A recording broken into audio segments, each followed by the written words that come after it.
Yok, anti çaça-maça kılvan. Çaça-maça kılvan. 700'den büyük kılvan kanka, ıldırak kılvan aytın. Erkekçe kılvan ayık, sen için aytın. Ekinsiz söylüyorum bak, bitti aytayın ha. Ben için sürüyorum kanka. Ben için koşun Sen erkekçe. hürmatın için şöyle. Sürün erkekçe. Toğlak bolak, onun Ana yeni. 10 bin göt verin. Beni kara. 10 bin göt verin. Ben için. Berge. 10 bin. Ben için. Ben için. Aka. Berge. Beni kara. 10 bin som için beni kara. Aka berge. Beni kara. Beni kara. Beni kara. Beni kara. Beni kara. Beni kara. Gözüme kara. Gözüme kara. Gözüme kara. Gözüme kara. Beni kara. Gözüme kara. Gözüme. Bir tane sakın. Bir tane sakın. Bir tane sakın. Bir tane sakın.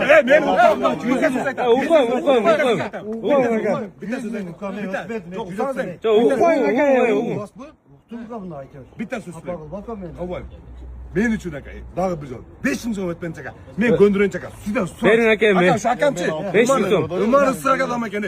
500 so'm etmen çaka. Şuncha yıl qarab turadi. Nazar zaman. Salon tölü vermem bak, öz tölü Ya alacağım. aka şuncha işiniz bo'lsa salon nega to'laysan? Men shuncha Men majda satqanlar keladi negizi. 20 bala qazanib qo'y. Nega shunda aynar aka? Qo'y. Ben salon yak verip koysun. $100 bermaysiz aka. Salonga 5000 ga öğretsin. Bunday aytayın sizga erkekçe.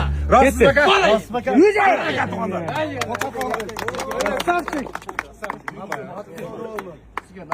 Kepkan al. Kala kepkası. Biroqchi olgan odamman bu pullarni sotgan. O'ta rayli chekildi. Çeçildi. Yok şunlar. Maçta satıldı. Aybek kanday satıldı? Gibel tuğanlar 3-5 silek sürün. Öte hodovoy motor. Biroqchi mashinachi. Munda ochiq aytaymi tuğanlar. Ideal ekan. Erkekchi. Olgandan maqtaysiz da. Sodada baraka var. Bravo. Sodamiz keldi. Shuncha odamni qarab qo'yib soda qildi. Ular akam muna yerda. Sodanın başında. Gelirler işine de sonunu çekmiyor. Bana başlar